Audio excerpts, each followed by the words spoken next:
개봉 전부터 논란 속에 시작된 영화. 그런데도 수많은 관객이 줄을 섰고 입소문만으로 70만 명이 영화를 선택했습니다. 오늘은 후속으로 영화 신명이 남긴 질문들의 7가지 포인트 분석을 가져왔습니다. 왜 사람들은 신명을 영화가 아닌 현실이라고 느꼈을까요? 바로 시작합니다. 첫째, 최은순 출소 후 바로 간 곳의 비밀. 김건희 어머니 최은순 씨의 행적이 모든 걸 말해줍니다. 5월 14일 동부 구치소에서 가석방된 며칠 뒤 그녀가 가장 먼저 찾은 곳이 바로 양평의 한 장소였어요. 마을 주민 증언에 따르면 최은순 씨는 김건희 조상의 묘에 들렸다가 선산 맞은편으로 걸어갔다고 합니다. 조상들에게 잘 다녀왔습니다고 인사를 하러 왔다는 것이 주민들의 설명이었죠. 그런데 여기서 의문점이 생겨요. 조상 성묘를 마쳤으면 바로 내려와야 하는데 왜 굳이 맞은편까지 갔을까요? 그곳은 보현사라는 곳이었어요. 겉으로는 절처럼 보이지만 실제로는 의문투성이인 장소였습니다. 과연 최은순 씨는 그곳에서 무엇을 했던 걸까요? 신명에서 보여준 장면들의 현실적 근거가 바로 여기서 시작됩니다. 둘째, 일반 불교와 다른 무속 의식의 증거들. 보현사에서 가장 충격적이었던 건 곳곳에 놓여있는 소주병들이었어요. 하지만 먼저 말씀드릴 점은 이는 일반적인 불교 의식과는 전혀 다른 모습이라는 것입니다. 취재진이 확인한 바로는 한 방울도 마시지 않은 채로 그대로 놓여있는 소주병이 수십 개 발견됐습니다. 취재진은 소주를 영혼들을 위해서 영혼들이 드시라고 소주를 그대로 뚜껑을 딴 상태에서 올려놓은 걸로 보인다고 분석했어요.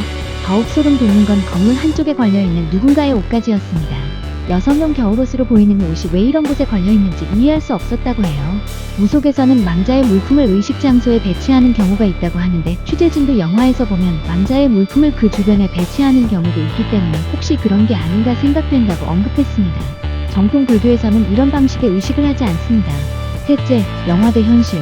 5년간 이어진 연등의 비밀 영화 신명을 보며 충격받은 장면 중 하나가 외딴 산속 보현사라는 현판이 걸린 한 분홍색 건물의 연등에 적힌 이름들이었어요. 이게 단순한 영화적 상상이 아니었다는 사실이에요. 열린 공감 TV 취재팀이 양평에서 직접 취재한 결과 실제로 윤석열 김건희 합장이라고 적힌 연등을 발견했었죠. 더 충격적인 건 이런 연등이 최소 5년 전부터 걸려 있었다는 점입니다. 취재진은 해당 터에서는 무슨 일이 있었고 이 터는 무엇을 위해 만들어진 곳일까라고 의문을 제기했어요. 영화 속 김석우 윤지혜 합장의 연등은 바로 이 장소를 재현한 것으로 볼 수 있어요. 영화 신명은 이 무속의 장소를 국민들에게 알리고자 했던 거예요. 윤석열 전 대통령 부부의 많은 의문들 중에서 무속과 주술에 초점을 두고 촬영한 것을 알 수 있습니다. 현실의 장소가 먼저 있었고 영화는 그것을 그대로 재현했던 것입니다. 넷째, 70만 관객이 몰린 이후 영화 신명이 70만 관객을 넘어가고 있는 이유가 이제 명확해졌습니다.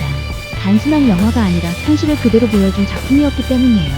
관객들은 아는 만큼 보이는 영화라고 말했는데 정말 그랬던 겁니다. 영화 속 연등 장면이 실제로 양평 보현사에 있었고 무속 의식 장면들도 모두 현실에 근거했던 거죠. 김주리 배우가 시나리오를 읽고 악몽을 꿨다고 한 이유, 안내상 배우가 제정신으로는 할 수 없는 작품이라고 한 이유가 이해가 되죠. 이들은 단순한 연기가 아니라 현실을 재현하고 있었던 거예요. 명계남 배우가 이 작품의 모티브가 된 사건이 있었다고 직접 언급한 것도 이제 납득이 가죠. 김건희 일가의 선산부터 무속 의식까지 모든 게 실제 있었던 일들이었습니다. 관객들이 영화를 보면서 느꼈던 섬뜩함과 현실감, 그것은 허구가 아닌 진실이었기 때문입니다. 다섯 번째, 이태원 참사와 신명의 충격적 연결고리. 영화 신명에는 또 다른 충격적인 진실이 숨어 있었습니다. 바로 이태원 참사와의 연결이에요. 2022년 10월 29일 이태원에서 158명의 젊은 생명이 희생된 그날 경찰 병력은 670m 떨어진 아직 입주도 안 된 윤석열 전 대통령의 관저를 지키고 있었다고 합니다.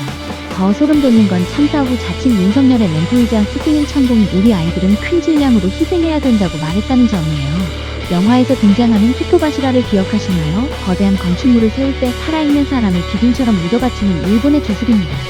즉 인간 기둥을 뜻하는 일본의 주술이에요. 근저 없는 검은 일본을 달게 했던 짓이, 위패 없는 분향소를 만들어낸 짓이, 모든 것이 일본식 주술의 형식을 따르고 있다는 증언들이 나왔습니다.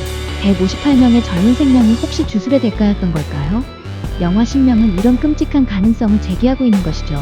여섯 번째, 삼풍백화점 위에 세워진 아크로비스타의 비밀. 영화 신명이 우리에게 던지는 또 다른 충격적 질문이 있습니다. 바로 윤석열 전 대통령 부부가 거주하는 아크로비스타의 비밀이에요. 1995년 2월 29일 서울 서초동 삼풍백화점이 붕괴되며 500여 명의 생명을 앗아갔습니다. 그리고 그 참사 현장 바로 그 자리 위에 세워진 건물이 아크로비스타예요. 더 소름 돋는 건 날짜의 일치입니다. 윤석열 전 대통령이 대선 출마를 선언한 날이 바로 삼풍 참사 일인 6월 29일이에요. 과연 우연일까요? 앞서 살펴본 양평 보현사의 분홍색 건물과 삼풍백화점 당시 외관이 이상할 정도로 비슷한 느낌을 준다는 점도 의미심장합니다. 무속에서는 죽음을 매개로 번영을 꾀한다고 하죠.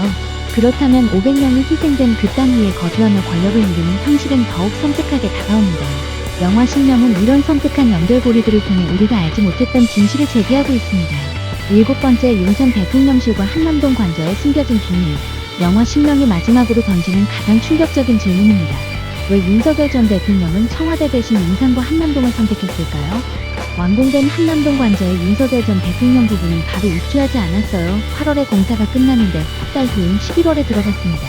이태원 참사가 10월 29일 일어나고 난 후 11월 7일에 입주한 이유는 무엇일까요? 더 소름 돋는 건 용산 대통령실의 위치예요. 원래 집단 요역이 있던 곳이고 일제강점기 총독 건물을 거쳐 국방부 청사가 된 곳입니다. 히토바시라를 생각해보면 왜 집무실을 용산으로 옮겼는지 의심스럽죠.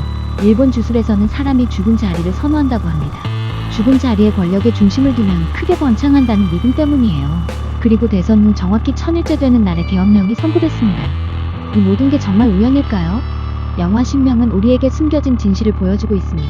지금까지 영화 신명의 충격적 진실을 7가지 포인트로 살펴봤습니다. 양평 보현사부터 용산 대통령실까지 영화는 현실을 그대로 보여주고 있었습니다. 100만 관객을 향해 달려가는 신명.